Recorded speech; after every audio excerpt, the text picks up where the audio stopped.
Sabe quando a gente está vivendo no automático, de viver para trabalhar, para cumprir expectativas alheias, de até mesmo nos sobrecarregarmos, mas raramente ou até mesmo nunca pensar sobre como realmente somos, onde gostaríamos realmente de estar?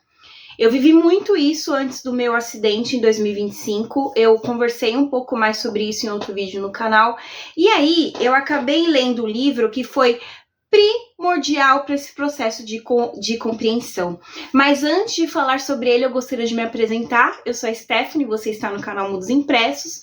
Seja muito bem-vindo. Caso você goste do canal, vou pedir para você se inscrever aí embaixo e também deixar o like, por favorzinho. Agora, falando sobre o livro, vamos primeiro fazer o contexto sobre quem era Tolstói nessa época. E vocês vão entender por que é tão primordial falar sobre isso para refletir esse livro aqui propriamente dito. Esse livro, ele foi publicado, A Morte do Ivan Ilitch, foi publicado em 1886. E essa era uma época exata de pós-crise espiritual que o Tolstói vivia.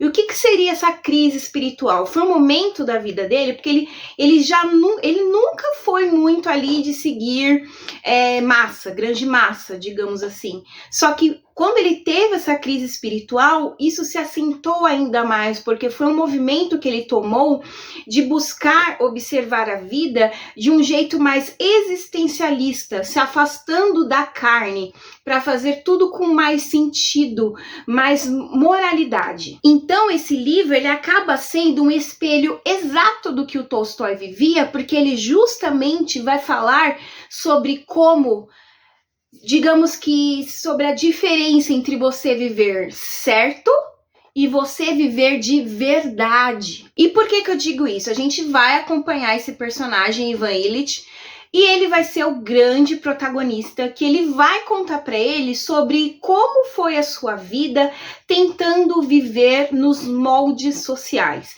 Então a gente vai ter um personagem que desde criança ele nunca parou para pensar sobre o que ele verdadeiramente queria, sobre o que ele verdadeiramente sonhava, sobre quem ele realmente era, e sim sobre qual era a profissão do momento, quem era a pessoa mais socialmente benquista para ele se casar, qual era o cargo dos sonhos da maior parte da população. Então ele sempre visava valores externos e ele jamais olhou internamente. Tanto que isso fez com que ele fizesse um curso que ele achava que gostava, mas na verdade ele gostava do prestígio que aquele cargo, que aquele curso lhe proporcionava, e não efetivamente o como ele se identificava com aquilo.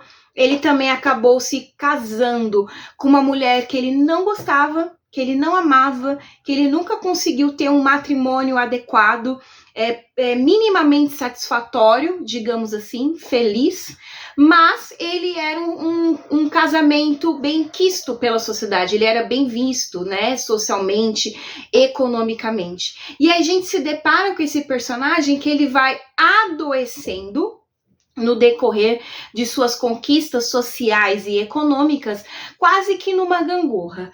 Quanto mais ele eleva socialmente, ele mais declina dentro dele, internamente. Então, o que a gente conclui com isso? Que o Ivan Ilitch, ele vivia como a sociedade queria que ele vivesse.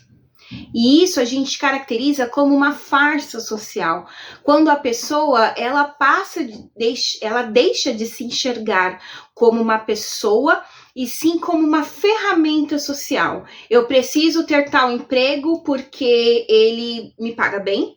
Eu preciso ter um relacionamento com determinada pessoa porque ela vai me alavancar socialmente. Eu preciso morar em determinado local, porque aquele local é o local que as elites vivem, mas nunca ele vai virar para ele e pensar o que eu efetivamente quero da minha vida. É como se ele não tivesse nunca, ou melhor, até então, ele nunca tivesse percebido o quanto ele se deixava de lado. E aí, como eu mencionei para vocês, ele vai adoecendo. E digamos que essa doença chega na vida do Ivan Ilitch como uma maneira de ele ter despertar de consciência. É como se no derradeiro momento de sua morte, ele efetivamente percebesse que ele viveu com base na sociedade e não que ele viveu de verdade. E aí eu trago uma reflexão própria, que foi uma coisa que veio muito à minha mente enquanto eu li essa história. Será que esse título, A Morte de Ivan Illich, fala efetivamente sobre a morte do corpo carnal dele, porque sim, esse livro, e todo mundo sabe disso, ele derradeira na morte da personagem, ou a morte de Ivan Illich é justamente para simbolizar todo esse percurso de vida que ele teve, como isso fosse a morte desse personagem, porque a gente tem o nome dele nesse título. E eu já comentei com vocês em muitos vídeos desse canal, que quando a gente dá nome a algum personagem, a gente dá identidade para essa pessoa. Então ele tem um nome, ele é o Ivan Illich, que eu não sei se pronuncia assim, mas não é o que importa aqui, vamos continuar conversando a respeito. Então ele tem um nome, ele tem uma identidade. Então será que quando a gente tem esse título, A Morte de Ivan Illich, não seria a morte dessa identidade? No decorrer de toda essa vida? Porque ele acaba percebendo em seu leito de morte que quando ele está ali, ele olha para trás e ele percebe que ele nunca viveu. Então não é como se ele tivesse doente e ele fosse morrer e deixar tudo para trás, porque ele não construiu nada. Ele não construiu, ele não deu, como eu posso dizer, ele não floreou em volta da sua identidade. Então será que a morte não é a morte de toda uma vida, de todo um caminho que foi lapidado pela sociedade e não por ele mesmo? E eu faço muito essa reflexão, principalmente por o início do livro. Ai, já apagou meu Kindle aqui. No início do livro, digamos que o livro já começa com ele morto. E aí a gente tem lá uma reviravolta de tempo e volta para contar como foi a história dele. A grande preocupação, e isso dialoga com essa reflexão que eu fiz, dos personagens que vão ao enterro do Ivan, é justamente: nossa, ele morreu. Quem será que vai substituir o cargo dele agora? Porque, igual eu disse para vocês, ele tinha um cargo de prestígio. Então, logo no início do livro, o leitor ele já recebe aquela pancada mostrando o quanto somos substituíveis, porque uma pessoa acabou de morrer. E falta tanto isso de viver de verdade, viver realmente, que a gente percebe que ele não tinha nenhum tipo de laço com aquelas pessoas com que ele trabalhava e vivia todos os dias.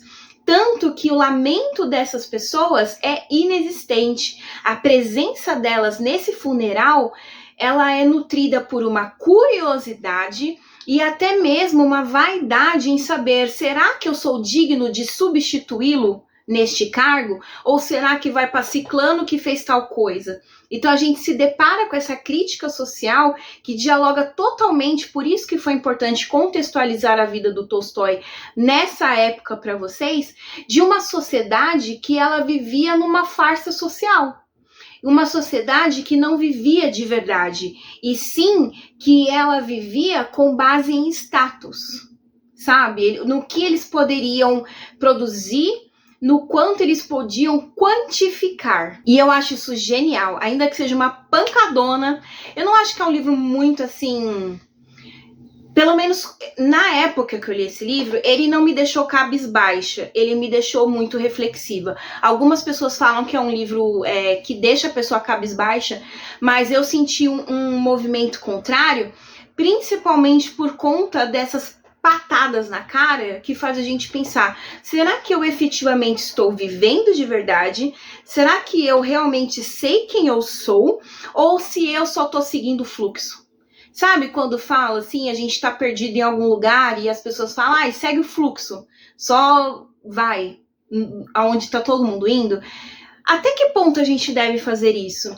Até que ponto a gente deve se anular para seguir o que a sociedade imprime que é o ideal, o que é adequado?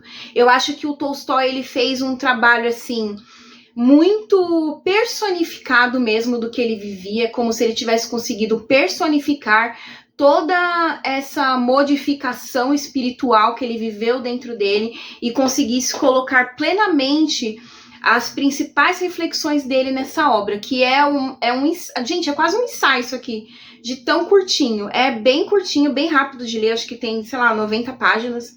Eu li bem rápido. E é uma leitura muito fluida, que o tempo todo nos faz esse questionamento, nos faz pensar. E eu amei, eu precisava conversar um pouco com vocês sobre esse livro aqui no canal. Então é isso, gente. Eu espero que vocês encontrem esse livro num ótimo momento da vida de vocês e que inclusive agregue para vocês tentarem refletir sobre quem vocês são, o que vocês estão fazendo no mundo por vocês e não pela sociedade. Enfim, vocês já leram essa bomba nuclear? Porque esse livro aqui é sensacional. Eu absolutamente amei. E eu espero que ele seja tão bom para vocês quanto foi para mim. Esse é o vídeo de hoje. Eu espero muito que vocês tenham gostado. Muito obrigada por assistirem e eu os vejo no próximo vídeo. Tchau, tchau.